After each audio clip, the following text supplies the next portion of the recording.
And I would like to continue. So please take your seat, find your spot.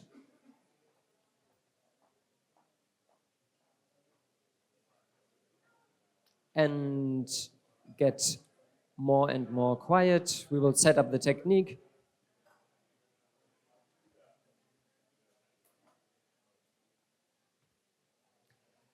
I have the honor to introduce Dr. Marc Wittmann, who traveled all the way from the south of Germany, from Freiburg, and he travels here to talk about time. He actually does that so often, traveling and talking about time, that you might say he's time traveling, but which would actually explain that he is an amazing writer, because he seems to have gets things done in just an instant, which I had the pleasure of getting to know when I was writing my master thesis at the institute where he's working, the Institute of Frontier Areas of Psychology and Mental Health in Freiburg. And when I was writing my master thesis, I would write that and get to a point where I can say, oh, someone could read it and then send it off, and was like, okay, now I have time, like 2-3 days, I don't have to worry. And I get it back like an hour later, and it's like, no, I have to work at it again. And he's an amazing writer, and he not only publishes books, but a lot of studies, and will present 4 different studies. One of those 4 studies is actually part of my master's thesis, which was about the experience of flow in virtual reality, and one study about Ganzfeld, one about meditation, and one about flotation tanks. I'm really happy to welcome Marc Wittmann. Thank you, Hans Rotrecht. That was maybe the nicest and most personal introduction to a talk. Thank you for that. I'm also happy that Martha was before me, because she talked about one method of induction of altered states of consciousness, which is not pharmacological oriented. And I'll continue now with 3 to 4 more of these induction methods. And what I will want to show, what I also want to do, is having a more mechanistic view, actually similar also to Martha, on how or why do we get into altered states of consciousness? What are the psychological mechanisms? So I'm not talking about neural mechanisms or physiological mechanisms, but today about psychological. And important for me is in this context that the sense of self and time is very much changed in these altered states of consciousness. Actually, Martha already showed this in her previous talk. And therefore, I will begin with a more basic research agenda, where I'll show how does the brain create our sense of time and self. And from there on, and so my answer is that body signals inform us about the passage of time. And this will be important also for this question of the healing potential of altered states of consciousness, because the sense of self and time, as I will show, is upregulated in psychiatric patients, but with these altered states of consciousness induction methods, we can downregulate self and time. And I will talk about virtual reality, gaming, that's Hans' master thesis. I will talk about the Ganzfeld, about meditation and floatation-REST, all in healthy subjects. So first of all, how did I study? There was at the UCSD in California in fMRI, time perception to look at the brain mechanisms behind subjective time. And there was a duration reproduction task. It works like you first listen to a certain tone, then there's a pause, and then a second tone appears, and you have to stop the second tone when you think this is now as long as the first one. So you reproduce duration. And what we found, so we had 3, 9, and 18 seconds, quite long intervals to be reproduced by the participants in the fMRI. And what we found was in a certain area of the brain, here's now the 9-second interval, we found this increasing activation over time that ended at the end of this encoding interval. That was for 9 seconds. And this is for 18 seconds, just the same picture. Left and right areas, I haven't talked about, name the area, actually in the insular, the posterior insular cortex. Again, the same picture, increasing activation until the end of the interval. So the hypothesis now was that the encoding of time happens through increasing activity in insular cortex with increasing duration. So what is the insular cortex? So you could say this is now textbook knowledge. Is the primary interoceptive brain area. It represents the physiological conditions of the body, so important for homeostatic regulation of our physiological needs. But also the interpretation of these physiological states leads us to our emotional states. So you can think about Bud Craig's research or Antonio Damasio's somatic marker hypothesis. And there are hundreds of studies showing how insular in neuroimaging and lesion studies is related to these physiological needs, to emotions, but also things like complex decision-making, where you have this proverbial gut feeling, music perception, which is temporal structure, emotion, and also, and I'll come to that later, meditative states, where you have a focus on the bodily self. Okay, so the insular cortex, so is that true? Is that the master region of the brain for our sense of time? And now in 2023, we have a proof of 2 independent meta-analyses of over 100 fMRI studies. And they show that there's only 2 areas of the brain left, which sort of are related to time perception. And one is the SMA, the supplementary motor area, which is important for sensory motor timing. So you could say on philosophical terms, inactive consciousness. And bilateral insular, where you could say this is about embodied consciousness.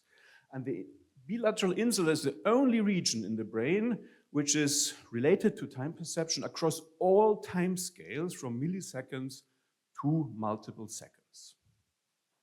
Okay, so you could say, this is the basic research, you could say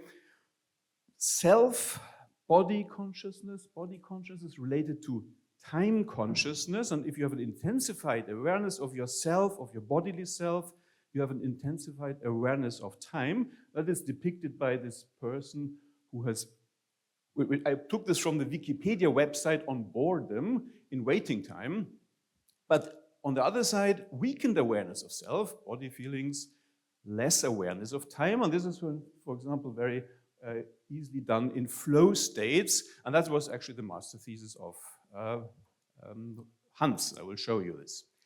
But still one step further, the why is also important in the questions of clinical research is that in psychopathology, very often a lot of patient groups with depression, cancer and anxiety, drug-dependent patients, that they show an overrepresentation of self and time. So they have an overestimation of duration, they have a slowing down of subjective time, they experience that, and they feel being stuck in time.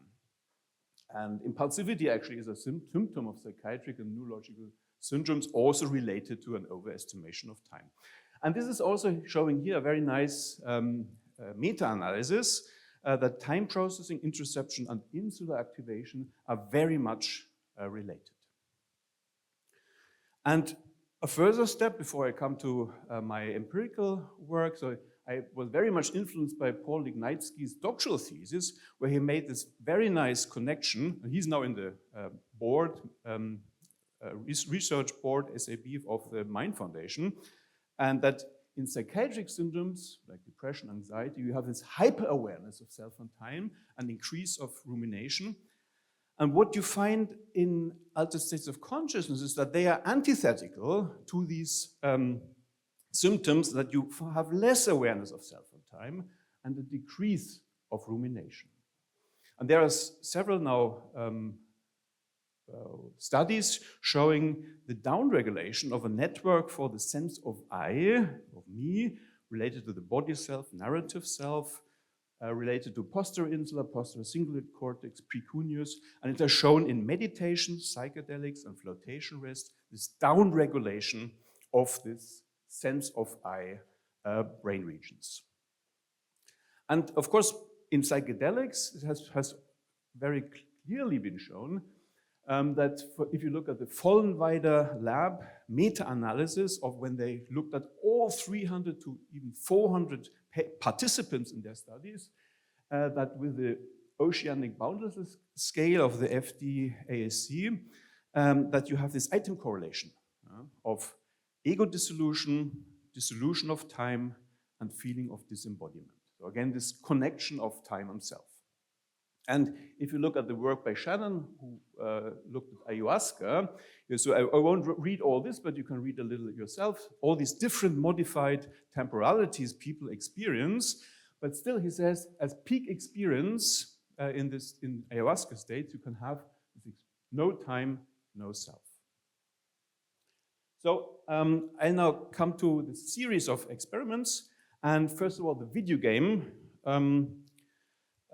study Hans conducted in his master thesis, and this is related to this concept of flow by Mihaly Csikszentmihalyi, where you have this intense and focused concentration on the present moment, and a loss of reflective self-consciousness, and a distortion of temporal experience, or even peak states, loss of sense of time. And we published this, and we used the dynamic video game Thumper, where people will really clearly get into flow states of this very dynamic game. People played for 25 minutes. And the table, I just highlight a few things, is that Thumper induces subjective flow states, which are related to behavior, emotion, and subjective time. And you see here, the more flow, the less thinking about time, the more flow, the higher, the faster the speed of passage of time, and also emotional balance, that's important. People feel much better if they aren't in flow states. So with these video games, you had these clear correlations. Next is Ganzfeld. So what is Ganzfeld? It's a homogeneous, unstructured sensory stimulation, and we had people, again, for 25 minutes in this Ganzfeld. And in this case, we actually wanted to look at color effects, red versus green, because we said red is more arousing and green is more relaxing. And at the same time, it's multimodal because also you get an auditory stimulation, which is a brown noise, which we use, a very comforting waterfall type of noise. And we contrasted then 25 minutes red condition, 25 minutes green condition. So my insula was calling. So thirst. And what we found very clearly was with red, we found a stronger arousal in the red condition, in subjective measures, and a relative overestimation of duration relative to green. In the mediation analysis, you see red induces more arousal, and arousal induces a longer subjective duration of this state. But correlations within these two conditions also showed that the more altered states of consciousness measured with the PCI, the faster time passage in both conditions. Next method, meditation, where we use experienced meditators. So in meditation, you have to use experienced meditators. And we had 22 meditators with a lifetime history of nearly 20 years, a lifetime on average of 3,000 hours, and in the last 2 weeks, they had meditated at least 4 hours, on average 4 hours. And what we did, a contrast, 20 minutes self-guided meditation versus 20 minutes, and that was the control condition. You always need a control condition of reading a relaxing passage from a novel in the body posture of their meditation type. And showing a little methodological, a few methods, is a classic visual analog scale, so the easiest way to access these states, and these would be the two time visual analog scales of how often did you think about time, not at all, to extremely often, or how long did time pass you, no, how fast did time pass for you during the session. And now related to self, we use two scales. One, the down below, is one we developed ourselves. How intensive did you feel your body? And the other one is by Dambrun, a French researcher from Clermont-Ferrand, and has a perceived body boundary scale. I'm showing you these because I use them also for our last study in the floatation-REST study again. And clear results were then, as a contrast, in meditation there was a less attention to time, there was a faster experience, passage of time, but also in meditation they had, these highly experienced meditators had weaker body boundaries. So I said in meditation you really have to use experienced meditators because otherwise people won't get into these altered states. But there is a method, which I call also instant meditation, is floatation-REST, the restricted environmental stimulus technique. And what you have is you lie in a warm water basin, body temperature, highly salt concentration, and you float in this. There's no stimulation external, you don't see anything, you don't hear anything, light is shut off. And the initial experience is an increased awareness of time through this increased interoception, because that is what remains, of course, your interoceptive signals. But then later during the float, you find that you get into a loss of sense of self and time, and through this relaxation and also decreased mind wandering. So there's actually, when people get into the first or second time, they experience this as if they had extreme meditative states. And we are happy to say that our study has been published now in this as preprint, which is now downloadable from the internet. And this is the study by Helena Ruby, who showed a poster yesterday, and who's also here in the audience. And I'll just show you now 2 slides of the results. And this is, first of all, the contrast between, we had the bed rest control condition, meaning you're lying on a water bed in a dark room, also earplugs in, very comfortable. So you have a very strong control condition to this flotation condition. And what we showed was that people nevertheless had much stronger time distortion in flotation rest versus bed rest. And the body boundaries were also much weaker in the flotation rest. So very similar to this study results of the very experienced meditators. But then we showed, okay, time distortion and body boundaries, are they actually symptoms of altered states of consciousness? And we could show here, on the left you see the correlations that time distortion and loss of body boundaries are actually correlated with altered states of consciousness from the PCI questionnaire, the Phenomenological of Consciousness Inventory. So we couldn't say, okay, body boundaries is a symptom of altered states of consciousness, and the mediation analysis shows that in flotation rest, people have weaker body boundaries, and this leads to less anxiety, even in these healthy individuals. 50 subjects we had, a convenient sample. So this is very important, because now this is my summary. Self and time are relatively diminished during ASC with various techniques, video games in VR, Ganzfeld, meditation, flotation rest. And the induction of ASC, for example, in psychedelics, and that's what the majority of talks and presentations here in the conference is about, has revealed a healing potential in various psychiatric syndromes. And we show now this in flotation rest, a reduction of anxiety through the reduction of body boundaries. So you could say that as a conclusion, the modulation of the feeling of self and time as signs of ASC is part potentially of the healing potential. Okay, thank you. And here's just this slide for my students, postdocs, and sponsors, and Helena Ruby, who did my flotation rest, or did her PhD in flotation rest studies, and you see Hans Rudrecht in action. Thank you.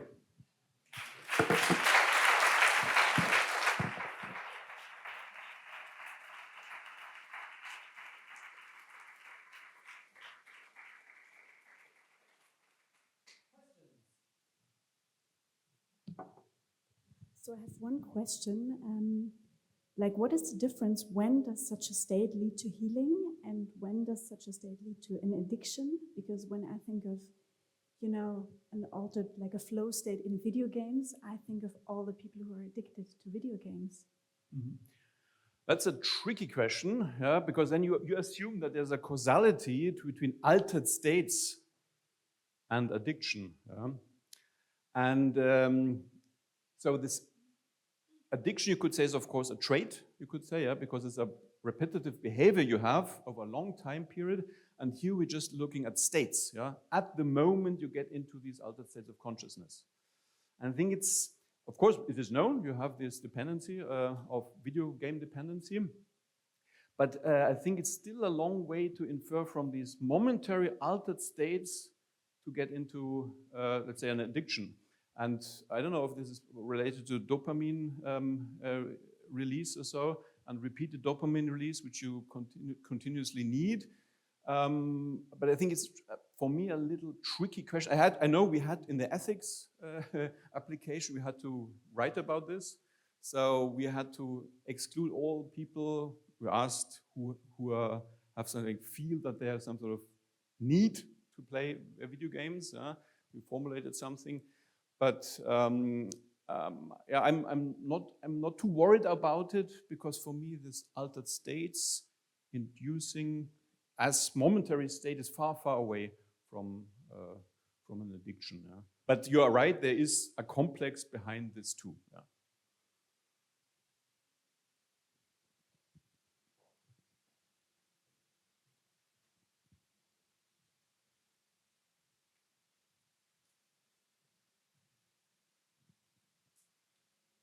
Thank you. I would refer to this pretty convincing effect with the flotation task versus waterbed.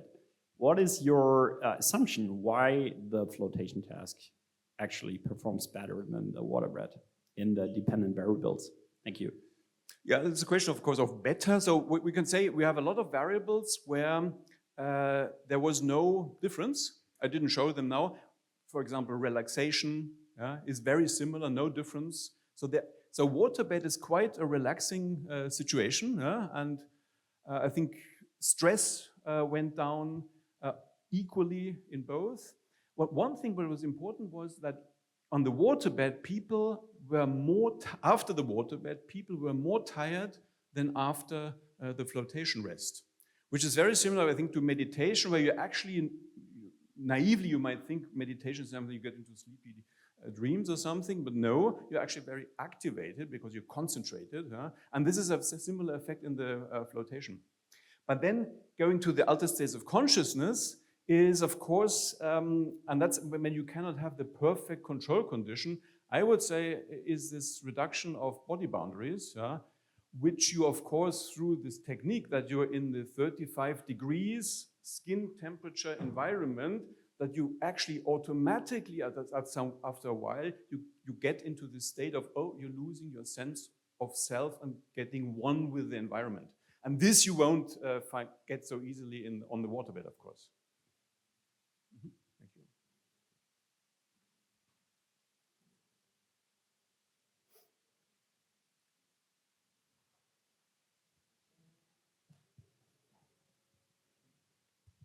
you.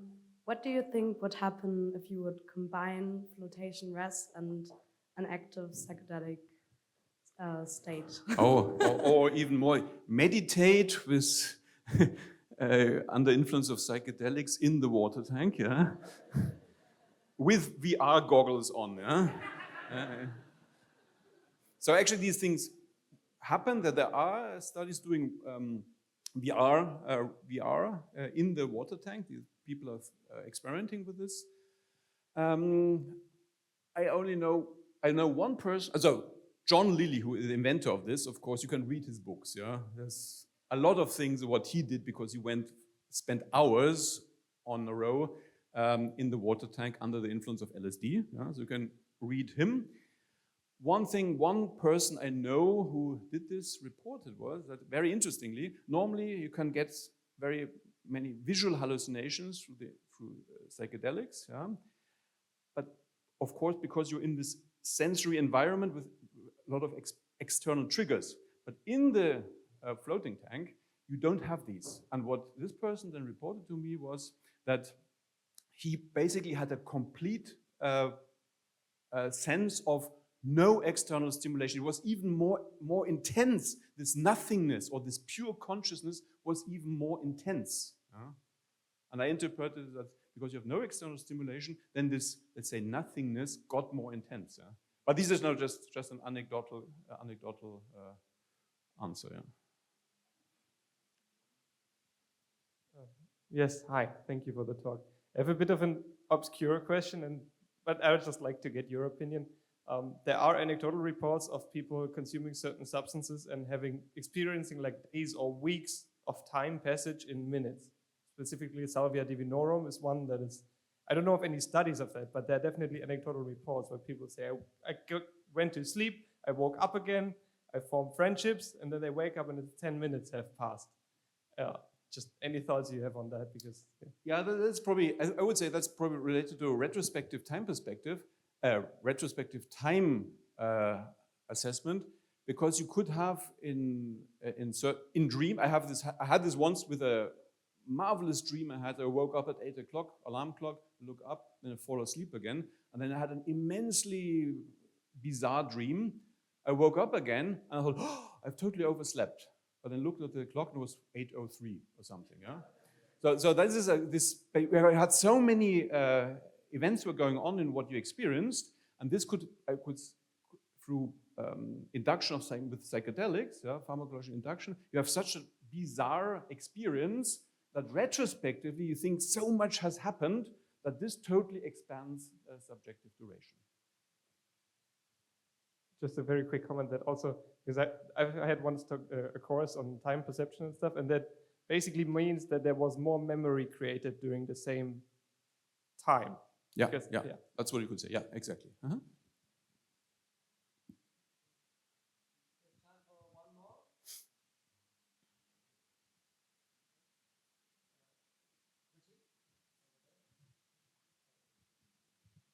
Yeah, I know we didn't talk much about the neuroscience of, let's say, flotation tanks, for example, but I was thinking now, what is actually happening there, right? You have temperature that the body considers neutral or thermoneutral. It's wet, maybe that also plays a role. There's no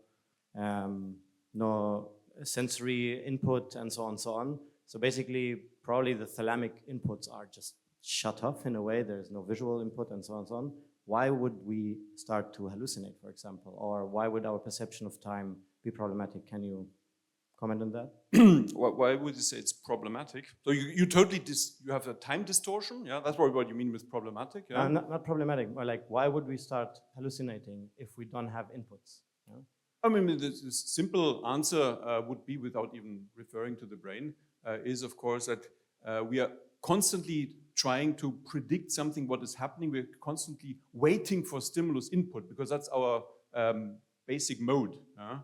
And then if it's shut off, there is nothing, we will some sort of produce our own visual input at some point. But it is for, let's say, 20 minutes of Ganzfeld or 25 minutes of Ganzfeld, or even this 1 hour of flotation, we have, I think, Helen, we have individual people who reported some quite interesting hallucinations, but it's not that everyone within this hour gets an hallucination. I think this is even you need longer time in the flotation tank. There's other REST studies where people were not in water, but for days in a row in a confined space without external stimulation, so Südfeld or something. They did this research in the 70s, 80s, and they then get into more deeper hallucinative states. Yeah? Because everything external is shut off, and then you would say naively, your brain creates your own visual input.